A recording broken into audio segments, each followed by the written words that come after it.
जी नाज़रीन, इस वक्त हम मौजूद हैं मीरपुर कश्मीर प्रेस क्लब के बाहर। यहाँ पर आज आलमी दिन बच्चों का, जो आलमी दिन स्पेशल जो बच्चों का दिन होता है, माजूर बच्चों का, वो मनाया जाता है हर साल की तरह। जैसे दुनिया भर में ये दिन मनाया जा रहा है, मीरपुर आज़ाद कश्मीर में ये दिन मनाया जा रहा है और कश्मीर प्रेस क्लब से रैली का आगाज़ होगा। इस वक्त हमारे साथ कुछ लोग मौजूद हैं, ये जानते हैं कि इस दिन का मनाने का मकसद क्या है और जो स्पेशल बच्चे हैं असल इनको भी यहाँ पर बाहर लाया जाता है और ये भी जो लोग हैं इर्द गिर्द के उनसे मिलते हैं, उनको स्पेशल बच्चों का स्पेशल होने का एहसास नहीं होता। सर ये बताएं, हर साल की तरह दिन मनाया जाता है, इस बारे से आप क्या कहेंगे? बहुत शुक्रिया जनाब, आपने ये इम्पॉर्टेंट इवेंट की तरफ जो है वो आज आपने अपना टाइम दिया। बुनियादी तौर पर आज का दिन है ये पूरी दुनिया में स्पेशल अफराद के लिए, जिन्हें हम बाज़ माजूर भी कहते हैं, कि इन बच्चों के सोसाइटी में अवेयरनेस के लिए जो है वो मनाया जाता है ताकि सोसाइटी में इनके मकाम मरतबे को पहचाना जा सके।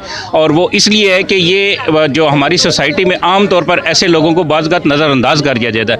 आज की वाक़या एक हुसन ये भी है कि ये मीरपुर में स्पेशल एजुकेशन के जितने भी अदारे हैं उसमें Kashmir institute of special education है, दारुल ज़ीनत है, ज़ोबिया नादी स्कूल है, अकाब स्कूल फॉर ब्लाइंड है, तमाम अदारों की आज की ये मुश्तरका वाक़ा जो है वो इसका एक मतलब ये भी है कि ये इज़ारे यकजहती के तौर पर इन अदारों की तरफ से ये प्रोग्राम तरतीब दिया गया ताकि माशरे में इन आवाम के लिए जो है वो अवेयरनेस पैदा की जा सके। सर ये बताइएगा कि हर साल की तरह मीरपुर में काफ़ी तादाद में लोग बाहर निकलते हैं, बच्चों को देखते हैं, मिलते हैं, उनको खुशी भी होती है। तो ये दिन मनाने का मकसद बेसिकली ये होता है कि इन बच्चों को भी तन्हा पानी अकेला ना महसूस करें और लोग भी इनको देख के उनको एहसास हो कि ये भी किसी के बच्चे हैं। जी बिल्कुल, हमारा बुनियादी मकसद यही होता है कि हम मुश्तरका तौर पर जब वाक़ करते हैं तमाम दराजात, तो हमारे स्कूलों में मुख्तलिफ एजों के बच्चे होते हैं, बच्चियाँ भी हैं, बच्चे भी हैं और मुख्तलिफ जो डिसेबिलिटी का शिकार है। तो हम इनको मुश्तरका तौर पर जब सोसाइटी के सामने लाते हैं तो माशरे के अंदर एक आगाही जाती है कि हमारे सोसाइटी के अंदर ऐसे बच्चे भी हैं जो मुख्तलिफ तरह से डिसेबिलिटी का शिकार है। तो उनके मसाइल को भी हमें अपने मसाइल समझना चाहिए और सोसाइटी ने मिल के इनके मसले हल करने होते हैं। अगर हम इनको आइसोलेट रखेंगे, माशरे से अलग रखेंगे, तो माशरा कभी भी आगे नहीं बढ़ सकता। इसलिए हम सब की मुश्तरका जिम्मेदारी है कि हम इन बच्चों का, ये कल के बड़े शहरी बनेंगे। कल इन्होंने, अगर हमने इनको साथ लेके ना चले तो ये माशरे में जो इम्बैलेंस हो जाएगा।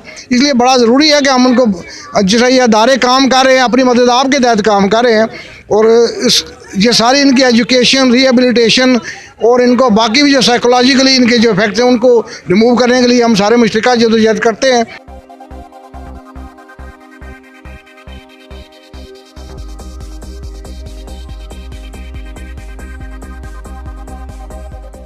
पूरी दुनिया में जैसे कि बच्चों का स्पेशल आलमी दिन मनाया जाता है, मीरपुर आज़ाद कश्मीर में भी ये मनाया जा रहा है। बेसिकली इस दिन का मनाने का मकसद ये होता है कि लोगों के अंदर अवेयरनेस पैदा और ये बच्चे अपने आप को तनहा ना समझें। जैसे कि 3 तारीख को ये बच्चों का आलमी दिन, जो डिसेबल बच्चे और माजूर बच्चे हैं, इनका आलमी दिन मनाया जाता है। आज प्रेस क्लब से रैली का आगाज़ हुआ और चौक शहीदा में जाकर रैली दोबारा चक्कर लगा के प्रेस क्लब में इख्तिताम पजीर हुई।